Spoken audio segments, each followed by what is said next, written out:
तो जय हिंद मेरे प्यारे साथियों। तो आज इस वीडियो में क्लास 10th के लिए मैथ का दूसरा चैप्टर का आज हम लोग आपके लिए सब्जेक्टिव क्वेश्चन ला दिए हैं, जो कि आप लोग के लिए मैट्रिक परीक्षा 2025 के लिए सबसे इम्पोर्टेंट क्वेश्चन आपको बताया जाएगा। ठीक है ना। तो आप लोग के लिए शुरू से स्टार्ट किए हैं, आप लोगों के लिए पूरा का पूरा 15वां चैप्टर आप लोग के लिए एक एक चीज़ आपको सब्जेक्टिव क्वेश्चन गैस कर आपको एक एक चीज़ हम बताऊँगा। प्रतिदिन आपके लिए हम प्रतिदिन क्वेश्चन लाते रहूँगा VVI क्वेश्चन, ठीक है ना, जो कि आप लोग के लिए सब्जेक्टिव क्वेश्चन रहेगा। ठीक है ना। तो चलिए आप लोग के लिए बता देना चाहता हूं जी कि क्लास 10th के लिए मैथ का चैप्टर 2 है जो बहुपद है, इसके मैं बाबू सब्जेक्टिव क्वेश्चन ला रहा हूं VVI, ठीक है ना, जो कि VVI होगा। और कंटिन्यू आपके लिए आपको कम से कम एक वीडियो में 3-4 आपको सब्जेक्टिव क्वेश्चन VVI आपको छाट कर यानी गैस क्वेश्चन चुना हुआ क्वेश्चन आपको लाएंगे। ठीक है ना। और आपको एक एक चीज़ आपको हम बताने के लिए सबसे बेस्ट तरीका से बताऊंगा और समझाऊंगा। एक वीडियो में सब्जेक्टिव आएगा तो एक वीडियो में ऑब्जेक्टिव आएगा। ठीक है ना। तो आपको दोनों तरीका से स्टार्ट कर दिए हैं, आप लोग के लिए जाइए और वीडियो देखते रहिए। ठीक है ना। तो चलिए हम लोग स्टार्ट करते हैं सब्जेक्टिव क्वेश्चन। ठीक है ना। तो आइए हम लोग का सब्जेक्टिव, हाँ, इस सब्जेक्टिव क्वेश्चन में क्या बोलेगा जी आप लोग के लिए बता देना चाहता हूँ। ठीक है ना। देखिए क्वेश्चन बोला है, यह आप लोग के लिए प्रश्नवाली 2.2 का है। ठीक है ना। आप लोग जाकर NCERT बुक में देख लीजिएगा। प्रश्नवाली 2.2 का 1 नंबर क्वेश्चन बोला है जी कि निम्न दीर्घात बहुपद का शून्य ज्ञात करना है। इस क्वेश्चन को पहले क्या करना है जी, क्या दिक्कत हो जाएगा, शून्य ज्ञात करना है। ठीक है ना। इसको शून्य ज्ञात करना है। ठीक है ना। और शून्य ज्ञात करने के बाद बोला है कि शून्यों तथा गुणांकों के बीच संबंध का जांच करना है। ठीक है ना। यानी इस क्वेश्चन को पहले सबसे पहले शून्य निकालना है।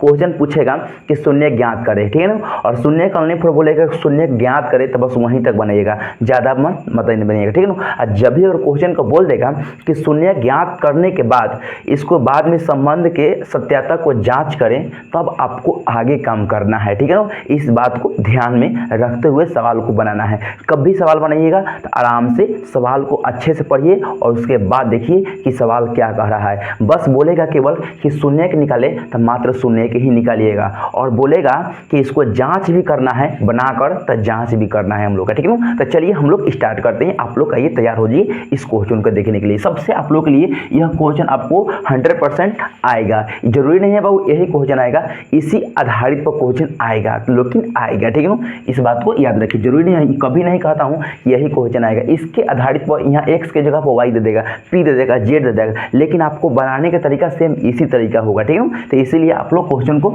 बनाने के लिए सीख जाइए। ठीक है। तो सबसे पहले क्या करेंगे जी, यहाँ पर हम हल करेंगे। ठीक है ना। हल करने के बाद यहाँ लिखेंगे px। अब कहिए px क्यों लिखें जी, तब p यानी p आपको x के पद में है जी। सवाल किस में है, x के पद में, तो x लिख दिए। ठीक है ना। अब इसके बाद हम क्या करेंगे जी, x² माइनस यहाँ 2x माइनस 8 कर दिए। यहाँ तक पहला टर्म में आपको यहाँ तक पहला काम करना है। ठीक है ना। उसके बाद हम क्या करेंगे, दूसरा काम x² माइनस का 2x माइनस का 8 इक्वल का 0। आप कहिएगा जी कि 0 कहाँ से ला दिए, 0 कहाँ से लिए, तो सवाल में बोला है सबसे पहले कि शून्य की इसको ज्ञात करना है। तो जब भी बोलेगा शून्य ज्ञात करने के लिए तो पहला नंबर में 0 आ जाना चाहिए। ठीक है ना। उसके बाद हम काम करेंगे, अब यहाँ कुछ भी नहीं है, 1 है तो 1 शुरू से और लास्ट में गुना करता है। ठीक है ना। तो गुना करके कितना लाएगा जी, 8 लाएगा। कितना लाएगा, 8 ला देगा। तो हमको सोचना है कि कौन ऐसा 2 अंक है उसी संख्या को गुना करने के बाद 8 आ जाना चाहिए, और जोड़ के वही संख्या को 2 को हमको घटाकर या जोड़कर हमको माइनस में 2 लाना चाहिए। यानी दुनिया के कोई भी संख्या 2 को लीजिए और वही 2 संख्या को गुना करने के बाद 8 आ जाना चाहिए, और वही 2 संख्या को जोड़ के मंगाइए या घटा कर मंगाइए, हमको माइनस में 2 आना चाहिए। तो सबसे पहले क्या करेंगे जी, हम x² लिख देंगे और यहाँ माइनस 8 है, 8 इक्वल में 0 है तो 0 कर देंगे यहाँ तक। अब हम देख रहे हैं कि 4 और 2 एक ऐसा संख्या है, 4 में और 2 से गुना करेंगे तो 8 आ जाएगा।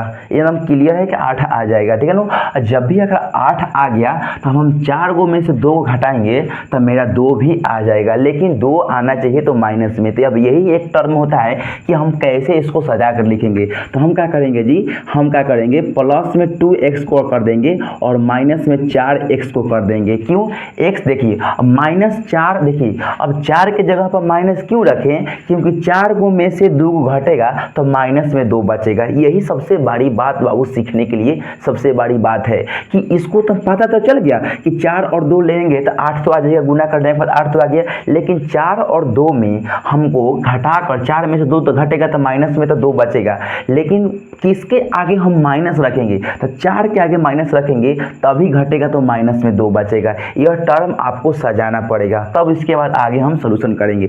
इसके बाद हम आपको वीडियो में, पिछला वीडियो में आप लोगों के लिए बताए हैं कि बेसिक में पार्ट 1, पार्ट 2, पार्ट क 6 वीडियो में आप लोगों के लिए बेसिक पढ़ाए थे। अभी बेसिक पढ़ाना था ही तो हम आपको VBI क्वेश्चन आपको बताने के लिए ला दिए, क्योंकि आपको परीक्षा बहुत नज़दीक है, ठीक है ना। तो चलिए हम सबसे पहले क्या करेंगे यहाँ पर कि यहाँ से और यहाँ से x कॉमन ले लेंगे, और x कॉमन लेने के बाद 2 x में से 1 x बाहर आ गया तो यहाँ पर 1 x बच गया, प्लस है तो प्लस करेंगे, और यहाँ 2 x में से 1 x बाहर आ गया तो यहाँ पर केवल 2 बचेगा, और यहाँ जो भी संख्या प्लस माइनस रहेगा तो वही कॉमन हो जाएगा, तो यहाँ माइनस है तो माइनस कॉमन हो जाएगा, ठीक है ना। और यहाँ पर 4 है तो 4 कॉमन ले लेंगे, और 4 से देखिए 4 से 4 कट गया तो यहाँ क्या x बचेगा, और माइनस माइनस का हो जाएगा प्लस हो जाएगा। 4 के पावर में 8 कितना बार में आएगा, 2 बार में आएगा, इक्वल में 0 है तो 0 कर देंगे। क्लियर यहाँ तक आप लोग के लिए, यहाँ तक पूरा का पूरा एक एक चीज़ आपको बताऊंगा, ठीक है ना। तो चलिए अगले बार में देखिएगा क्वेश्चन को, आप क्या करेंगे x और -4 क्या करेंगे, x और -4 को क्या करेंगे इसमें ले लेंगे, ठीक है ना, और इसमें का दोनों संख्या को 1 में ले लेंगे, x प्लस का 2 और इक्वल का क्या करेंगे 0 कर देंगे। देखो तो नीचे कहाँ लग रहा है जी।